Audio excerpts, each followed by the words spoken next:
আসসালামু আলাইকুম সবাইকে। ডিজিটাল টিকেবের আরও একটি নতুন ভিডিওতে সবাইকে স্বাগতম। আজকে আমরা দেখব ব্লগ লিখে আয়। ব্লগিং করে অথবা ব্লগে আপনি লিখে কিভাবে আয় করতে পারেন তারই একটি ধারণা দেওয়ার চেষ্টা করব এই ভিডিওতে। তো ভিডিওটি কেউ স্কিপ করবেন না, তাহলে হয়তো অনেক কিছু বুঝতে অসুবিধা হতে পারে। আপনি যদি ব্লগিং করতে চান এবং ব্লগিং দিয়ে আয় করতে চান তাহলে এই ভিডিওটি আপনার জন্য।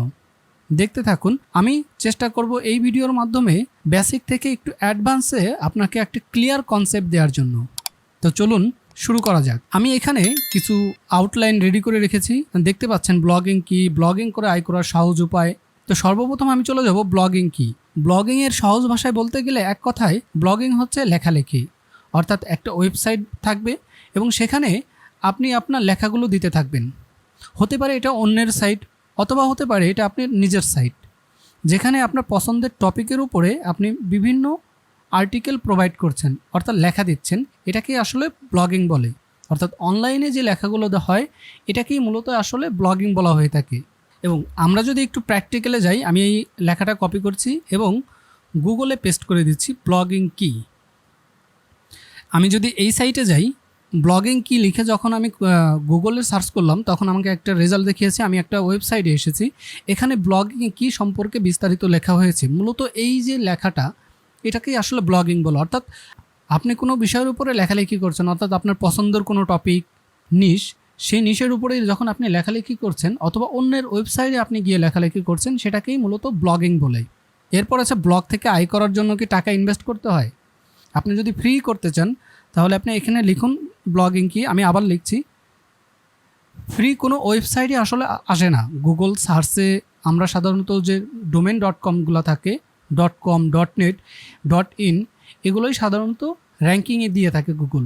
কারণ ফ্রি সাইট যেমন ব্লগার আছে, এইসব ব্লগারে দিয়ে আপনি ফ্রি প্র্যাকটিসের জন্য করতে পারেন। অর্থাৎ আপনি যখন শিখবেন আপনি সেই প্র্যাকটিসের জন্য করতে পারেন। এর জন্য আপনি চলে যাবেন ব্লগার, এবং এটি একটি গুগলের সার্ভিস। আপনি এখান থেকে একটা ব্লগ ক্রিয়েট করতে পারেন, ক্রিয়েট ইওর ব্লগ। আপনি এখান থেকেও ইজিলি একটা ব্লগ ক্রিয়েট করে সেখানে সাইট ডিজাইন করে আপনি আপনার লেখা দিতে পারেন। এটি আপনি প্র্যাকটিসের জন্য করতে পারেন, অথবা আপনার যদি এখানে অনেক ভালো লেখা হয় আপনি এখান থেকেও পরবর্তীতে ডোমেনে শিফট করতে পারেন। তবে সবথেকে ভালো আপনি যখন ব্লগিং করবেন, যেহেতু আপনি ব্লগিং করতে এসেছেন, টাকা ইনকাম করতে এসেছেন, অবশ্যই আপনাকে কিছু ইনভেস্ট করেই এখানে নামাটা ভালো। কারণ এখানে আপনি একটা ডোমেন কিনবেন এবং একটি হোস্টিং কিনবেন, যা 1 বছর পর পর আপনি রিনিউ করতে পারবেন। আপনি যদি প্রপারলি কাজ করতে পারেন তাহলে এর আগেই আপনার এই টাকাগুলো উঠে আসবে। এরপরে আছে ব্লগিং থেকে আয় শুরু হতে কতদিন সময় লাগে।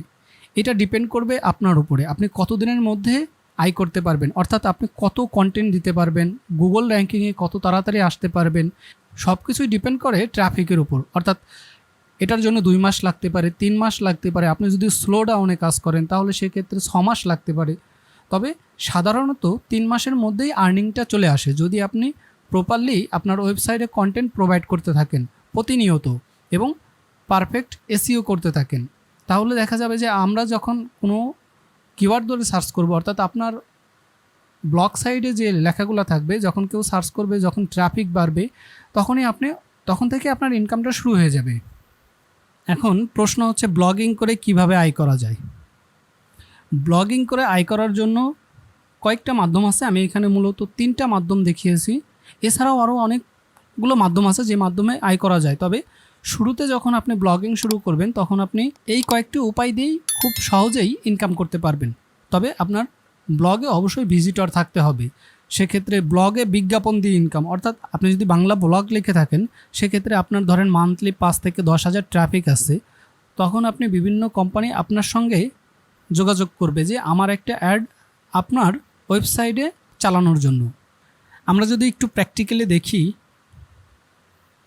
মনে করুন এটি একটি আপনার সাইট এবং এই সাইটে যখন আপনি লেখালেখি শুরু করেছেন, আপনার ভিজিটর চলে আসছে, তখন স্যামসাং কোম্পানি আপনাকে বলল যে আমার এই অ্যাডটা চালানোর জন্য তুমি কত টাকা নেবে। তখন আপনি আপনার ট্রাফিক অনুসারে, আপনার আর্নিং অনুযায়ী, অর্থাৎ আপনি কি পরিমাণ ক্লিক পাচ্ছেন, আপনি কি পরিমাণে আপনার ভিজিটর আসে প্রতিদিন, এই সবের উপর ডিপেন্ড করে আপনি একটা চার্জ তৈরি করতে পারেন। অর্থাৎ আপনি যদি 1 মাসের জন্য একটা সাইটে একটা অ্যাড দিতে পারেন, সেক্ষেত্রে আপনি 2,000 থেকে 20,000, 30,000 পর্যন্ত আছে যে অ্যাডগুলো থাকে। এগুলো হচ্ছে ম্যানুয়ালি, অর্থাৎ অন্য কোনো কোম্পানি গুগল অ্যাড না, ম্যানুয়ালি আপনাকে আপনার মাধ্যমে কন্ট্যাক্ট করে আপনার সাইটে একটা অ্যাড বসালো, এটাই মূলত ব্লগে বিজ্ঞাপন দিয়ে টাকা ইনকাম।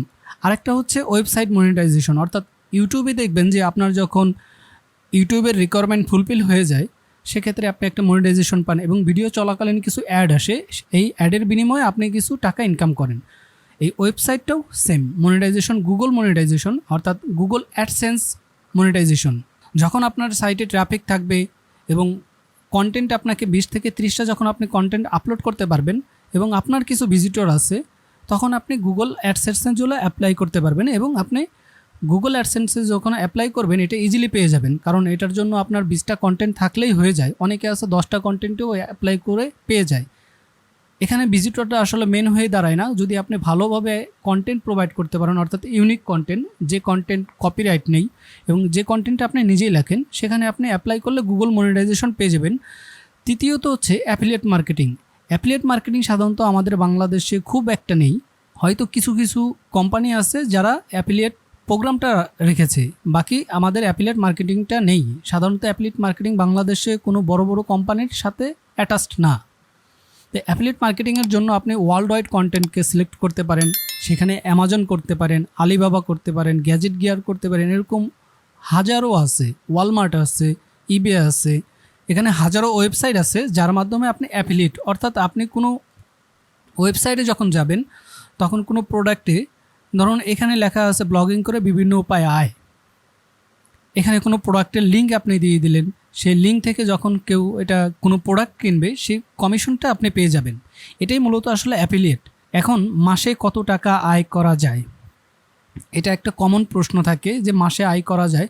এটা টোটালি ডিপেন্ড করে আপনার ভিজিটরের উপর, ভিজিটরের সংখ্যার উপর। আপনার ভিজিটর কত, আপনার কোন দেশ থেকে ভিজিটর আসছে, আপনার বিজ্ঞাপনের ক্লিকের সংখ্যার উপর, আপনার বিজ্ঞাপনে কত পরিমাণ ক্লিক হচ্ছে, আপনার ওয়েবসাইটের টোটাল ক্লিক কত, আপনার ভিজিটরের লোকেশন কি, বিজ্ঞাপনের ধরন এবং আপনার ব্লগ সাইটে আসলে কতটুকু পপুলারিটি বলতে আপনি গুগলে কতটুকু পপুলারিটি, অর্থাৎ গুগল র্যাঙ্কিংয়ে আপনি যত উপরে থাকবেন আপনার ভিজিটর তত বাড়বে, আপনার ওয়েবসাইটের যত বয়স হবে আপনি তত ভিজিটর বাড়বে। আপনার ওয়েবসাইটের বয়সের সাথে ইনকামের একটা খুব ভালো লিঙ্ক হচ্ছে, যখন ওয়েবসাইটের বয়সটা বেশি হয়ে যায় তখন আপনার অ্যাড পারফরমেন্সটা অনেক ভালো হয়, অর্থাৎ আপনার ওয়েবসাইটে যখন অ্যাড আসবে তখন সেই অ্যাডগুলো যখন ক্লিক করবে সেই সিপিসিটা অনেক বেশি পাবেন। যেখানে বাংলাদেশে দেখা যাচ্ছে যে আপনি একটা অ্যাড ক্লিকে হয়তো 2 সেন্ট, 3 সেন্ট, 5 সেন্ট বা 10 সেন্ট পেতে পারেন, কিন্তু দেখা যাচ্ছে একটা ইউএস ট্রাফিক যখন আপনার সাইটে এসে যখন ক্লিক করে বা ওই অ্যাডটাতে ক্লিক করে তখন দেখা যাচ্ছে যে আপনি $1 থেকে $10, $5, $2, $3, এটা ডিফারেন্ট সাইটে ডিফারেন্ট অ্যাড সিপিসিতে আপনি এটা পেয়ে থাকেন।